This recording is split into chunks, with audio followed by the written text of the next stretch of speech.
Halo guys, jumpa lagi dengan channel Masno22. Sebelum kita lanjut ke ceritanya, jangan lupa yang belum subscribe di subscribe, like, dan komen videonya ya. Terima kasih. Chen Ping mengertakkan giginya, tubuhnya jatuh dengan cepat, dan api di sekitarnya menjadi semakin ganas, dan terus-menerus disertai pusaran api. Ketika Chen Ping merasa kecepatan jatuhnya tubuhnya telah melambat, dia menyadari bahwa dia telah mencapai dasar. Pusaran api yang besar, seperti sabit kematian, terus melewati Chen Ping. Chen Ping mencoba yang terbaik untuk mengendalikan nafasnya. Sudah sulit baginya untuk menahan api di dasar sungai magma. Jika dia tersedot ke dalam pusaran air, dia pasti akan hancur. Nak, biarkan aku melihat di mana kamu bisa melarikan diri kali ini. Suara Penatuatu terdengar. Chen Ping melihat bahwa Penatuatu selalu berada di belakangnya seperti plester kulit anjing, dan sekarang dia berada di depannya. Tidak mungkin aku membiarkanmu menangkapku, jadi menyerah saja. Setelah Chen Ping selesai berbicara, dia melirik pusaran api dan menuju pusaran api dengan tegas. Penatuatu terkejut, dia tidak mengerti bahwa Chen Ping meninggal jauh di pusaran api, tetapi dia tidak membiarkan dirinya membunuhnya. Begitu tubuh Chen Ping mendekati pusaran api, dia tiba-tiba tersedot oleh kekuatan isap yang sangat besar. Penatuatu memperhatikan tanpa daya, tetapi tidak berani bergerak maju. Dia tahu bahwa jika dia tersedot ke dalam pusaran api, dia pasti akan mati. Biarpun itu mayat, aku akan mengambilnya kembali dan mengambil hadiah dari aliansi penyegel iblis. Penatuatu mendengus dingin dan menunggu Chen Ping dengan tenang. Saat Chen Ping ditarik ke dalam pusaran api, dia menarik napas dalam-dalam, kekuatan spiritual di tubuhnya tiba-tiba berubah, dan cahaya api menyala di matanya. Bintang sumber api di tubuh Chen Ping bersinar dengan putus asa. Meskipun kekuatan api asli Chen Ping melawan dengan gila-gilaan, dia masih merasa seluruh tubuhnya akan terkoyak oleh pusaran api ini. Penatuatu memperhatikan dengan tenang dari luar, dengan cibiran di wajahnya. Ketika Chen Ping merasa tidak tahan lagi, dia tiba-tiba melepaskan boneka itu. Dia dengan santai mengeluarkan esensi api pamungkas dari boneka itu. Tanpa esensi api pamungkas, boneka itu langsung hancur oleh pusaran api. Dengan Ultimate Fire Essence di tangannya, Chen Ping tiba-tiba merasa jauh lebih rileks. Sejumlah besar energi api diserap oleh Ultimate Fire Essence. Meski bonekanya hancur, Chen Ping masih aman saat ini. Chen Ping juga bertaruh dan menaruh harapannya pada roh api tertinggi ini. Kalau tidak, bagaimana dia bisa mengambil inisiatif memasuki pusaran api? Chen Ping memanfaatkan momen ini dan dengan cepat menggunakan tubuh api sejati, dan sesosok tubuh muncul di lautan kesadaran Chen Ping. Tubuh Chen Ping juga mulai menyerap energi api, dia menggunakan api ini untuk meredam tubuh fisiknya. Chen Ping dengan rakus menyerap energi api, dan ketika Penatuatu memandang Chen Ping, dia benar-benar duduk bersila dengan lutut bersilang dan tidak dihancurkan oleh pusaran api. Dia tertegun sejenak. Dia tidak mengerti metode apa yang digunakan Chen Ping untuk bertahan hidup di pusaran api yang dahsyat ini. Dan tampaknya pusaran api tersebut tidak membahayakan Chen Ping. Saat Chen Ping terus menyerap api, tubuh api sejati menyebabkan ruang hampa terbentuk di sekujur tubuhnya. Pusaran api yang besar perlahan melemah, dan pusaran itu akan segera menghilang. Sial, itu sungguh aneh. Wajah Penatuatu penuh dengan kebingungan. Dia benar-benar tidak dapat memahami kemampuan seperti apa yang dimiliki Chen Ping, seorang biksu tingkat 4 di alam kesengsaraan akan menghilang. Tapi Penatuatu sudah siap saat ini. Begitu pusaran api menghilang, dia akan segera menyerang Chen Ping. Dan Chen Ping juga memperhatikan bahwa pusaran api perlahan menghilang. Jadi tubuhnya terus bergerak, dan pusaran api juga bergerak bersama Chen Ping. Segera, Chen Ping bergabung dengan pusaran api besar lagi. Ketika Penatuatu melihat ini, dia sudah sangat marah. Pusaran api ini bisa menghentikan Chen Ping untuk melarikan diri dengan santai. Tapi sekarang, Itu telah menjadi jimat Chen Ping. Chen Ping melihat api yang berputar di sekelilingnya, dia sangat menyukainya saat ini. Menggunakan pusaran api ini, Chen Ping mulai berlatih sambil melarikan diri. Penatuatu hanya bisa menonton tanpa daya, tetapi tidak berani mendekat, karena kekuatan hisap pusaran api yang besar akan menyedotnya. Kini dia harus menahan serangan api di tubuhnya, dan juga harus menghindari pusaran api yang muncul dari waktu ke waktu. Seringai di sekitar tubuh Penatuatu telah berputar hingga batasnya saat ini. Ah! Penatuatu meraung dengan marah. Dia masih bisa melihat Chen Ping semakin jauh. Sebagai penguasa alam Mahayana, dia ditipu oleh Chen Ping, seorang biksu muda dari alam kesengsaraan tingkat 4. Penatuatu sangat marah hingga dia hampir muntah darah. Segera, sosok Chen Ping benar-benar menghilang dalam pusaran api, dan Penatuatu tidak bisa lagi merasakan nafas Chen Ping. Penatuatu menjadi gila, dia menahan ketidaknyamanan fisiknya dan masih mencari di tempat terdalam.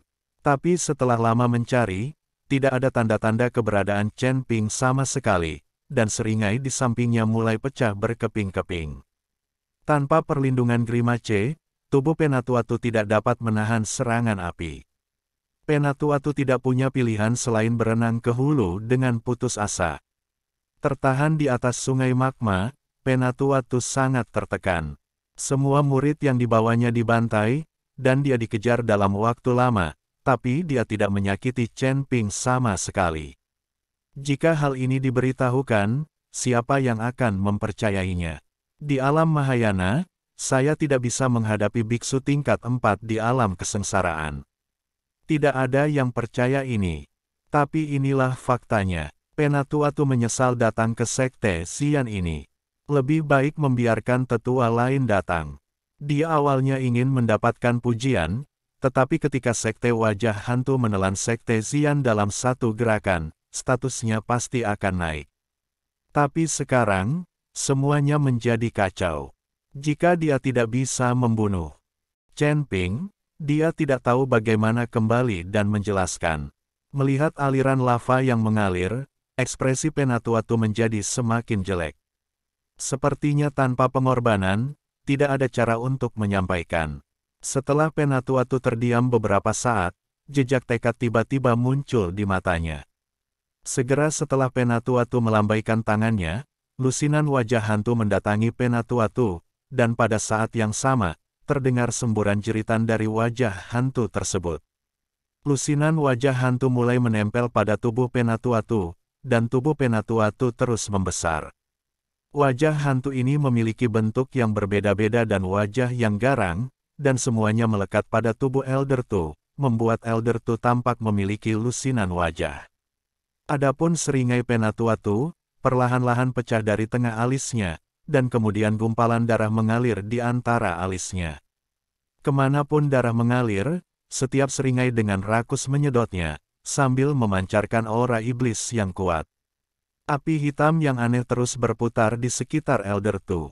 Melihat sungai lava di bawahnya, Penatuatu langsung bergegas turun. Kali ini Penatuatu sangat cepat dan tidak terpengaruh oleh api sama sekali. Saat ini, Chen Ping masih berada di dasar sungai magma, dengan tubuhnya di tengah pusaran api. Ini adalah tempat teraman. Hanya saja Chen Ping sekarang tidak tahu apakah Penatuatu telah pergi. Tetapi bahkan jika Penatuatu memiliki kekuatan alam Mahayana, dia tidak bisa tinggal di dasar sungai magma terlalu lama. Chen Ping terbungkus dalam pusaran api dan terus bergerak maju. Adapun kemana arahnya, Chen Ping tidak tahu. Sekarang dia hanya ingin menyingkirkan kejaran Penatuatu. Tetapi ketika Chen Ping bergerak maju, dia menemukan bahwa tidak ada jalan lain, dan ada dinding batu di depannya. Tempat di mana Chen Ping jatuh adalah sebuah jurang. Pada saat ini, Chen Ping benar-benar mencapai ujung jurang tersebut. Kali ini, Chen Ping tidak punya pilihan selain berenang ke atas. Ketika Chen Ping berenang ke atas, dia melihat dinding batu telah terbakar menjadi kristal yang sangat istimewa oleh api. Semuanya bersinar dengan lampu merah, tampak jernih dan sangat menarik. Chen Ping mengulurkan tangan dan menyentuh dinding batu, dan aliran api tebal mengalir ke tubuh Chen Ping. Mata Chen Ping berbinar, dia tidak menyangka ada energi api murni yang tersimpan di dalamnya. Jika Anda menggunakan kristal ini untuk memadamkan tubuh Dharma api sejati dan meningkatkan api tertinggi Anda sendiri, Anda pasti akan mendapatkan hasil 2 kali lipat dengan setengah usaha. Memikirkan hal ini, Chen Ping dengan cepat mengeluarkan pedang pembunuh naga miliknya dan menghantam dinding batu dengan satu pedang, mencoba memotong kristal di atasnya. Tapi Chen Ping memukul dengan pedangnya beberapa kali, tapi dinding batu itu tidak bergerak sama sekali. Kristal ini sangat kuat, berada di sini dan dibakar oleh api entah berapa lama, kristalnya pasti sangat kuat. Melihat bahwa tidak ada cara untuk mengambil kristal itu, Chen Ping hanya bisa diam-diam menekan tangannya ke dinding batu, menyerap api di dalam kristal. Tempat ini benar-benar ajaib. Aku sungguh berharap aku pernah melihatnya di suatu tempat, kata Raja Iblis Ciyun. Apakah kamu melihatnya? Di mana kamu melihatnya? Chen Ping bertanya dengan cepat. Aku tidak dapat mengingatnya. Kamu juga tahu bahwa aku telah kehilangan ingatanku dan tidak dapat mengingatnya. Tetapi jika kamu membiarkan aku mengendalikan tubuhmu, mungkin aku dapat mengingat sesuatu. Pikiran Raja Iblis Ciyun tidak tersembunyi sama sekali. Tidak mungkin, sebaiknya kamu singkirkan pikiran kecilmu. Chen Ping memelototi Raja Iblis Ciyun. Wah, kamu membuatku bahagia sekarang. Saat aku memulihkan tubuhku dan kembali ke surga, aku pasti akan membantumu. Raja Iblis Ciyun hampir memohon pada Chen Ping. Sial, apakah kamu dapat memulihkan tubuh fisikmu tergantung pada apakah aku dapat menemukan sisa-sisa yang kamu tinggalkan, jadi jangan repot-repot dengan tubuh fisikku. Chen Ping menggelengkan kepalanya, dia tidak akan pernah setuju lagi kali ini. Chen Ping hampir mati secara fisik. Chen Ping mengabaikan Raja Iblis Ciyun, tapi diam-diam menyerap energi api di dalam kristal. Pada saat yang sama, tubuh Dharma api sejati juga terus menguat. Dengan esensi api tertinggi di tangan, Chen Ping tidak perlu lagi takut dengan api terkuat. Hanya saja Chen Ping masih merasa kasihan karena bonekanya terbuang percuma. Pada saat ini, Penatuatu telah bergegas ke sungai magma dan meraba-raba jurang api. Dia harus menemukan lokasi Chen Ping. Pada saat ini, dia tidak lagi takut dengan api, dan seringai di sekujur tubuhnya telah membantunya mengimbangi semua energi api. Saat Penatuatu terus menjelajah, dia segera mencapai ujung jurang. Batu kristal merah di dinding batu juga menarik perhatian Penatuatu. Tepat ketika Penatuatu hendak melihat kristal merah, dia tiba-tiba menemukan bahwa di atas kepalanya, Chen Ping lah yang menyerap energi api di dalam kristal. Pada saat ini, pusaran api di sekitar Chen Ping perlahan menghilang, dan Chen Ping belum menemukan keberadaan Penatuatu. Chen Ping tidak pernah membayangkan bahwa Penatuatu akan berada di kakinya. Lagi pula, Penatuatu tidak memiliki esensi api tertinggi, jadi dia tidak bisa tinggal di tempat terdalam untuk waktu yang lama. Setelah menemukan Chen Ping, napas Penatuatu mulai menjadi sedikit cepat. Di telapak tangan Penatuatu, gumpalan api hitam berputar terus-menerus dan mengembun menjadi panah hitam yang tajam.